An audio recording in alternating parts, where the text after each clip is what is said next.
আসসালামু আলাইকুম। আমি আজকে দেখাবো বিকাশ থেকে কিভাবে লোন নেওয়া যায়।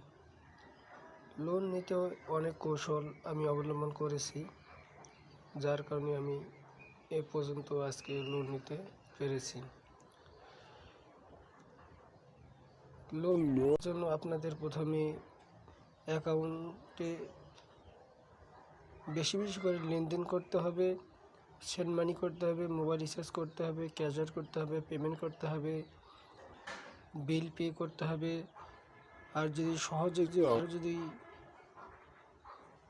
করতে চান তাহলে আপনারা 1000 হোক 2000 হোক, আপনারা বিকাশের মাধ্যমে সিটি ব্যাংকে সেভিং অ্যাকাউন্ট খোলা যায়।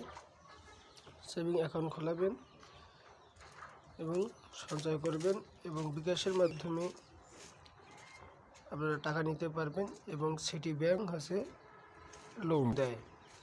আর বিকাশের মাধ্যমে আপনারা সিটি ব্যাংকে সঞ্চয় করতে পারবেন খুব সহজে। আমি আজকে দেখাবো কিভাবে আমি লোন নিই বিকাশ থেকে খুব সহজে। এখান থেকে আমার বর্তমান ব্যালেন্স আছে কত, 2830। আমি লোনে ট্যাপ দিলাম, দেখুন আমার লোনের লিমিট কিন্তু আছে কত, 5000। প্রথমে আপনাদের এতবারে আসবে না, সর্বনিম্ন 500 থেকে 50,000 পর্যন্ত লোন দেয়। আমার এই পর্যন্ত আমি কয়েকবার নিয়েছি লোন, নেওয়ার ফলে আমার এই মাসে 5000 পর্যন্ত আমার এসেছে লোন।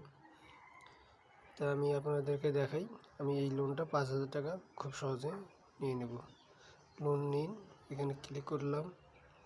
সময়কাল দিবে 3 মাস। 3 মাস দেয়, আপনারা চাইলেই যে কোনো সময় লোন আংশিক অথবা সম্পূর্ণ পরিশোধ করতে পারবেন।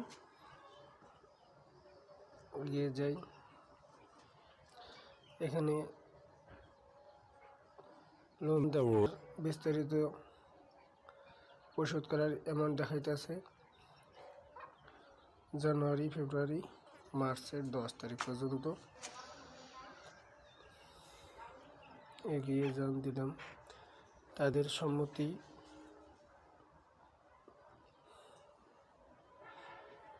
দেরিতে পরিশোধের জরিমানা, অটোমেটিক পরিশোধ, সিটি ব্যাংক প্রদত্ত লোন সার্ভিসের শর্তাবলী সম্মতি আছে। অ্যাকাউন্ট বন্ধের আগে সম্পূর্ণ লোন পরিশোধ করুন। এগুলো সব তথ্য বিষয়ে আপনি সম্মতি দিবেন। আমি দিলাম। তারপরে এখানে আপনি আপনার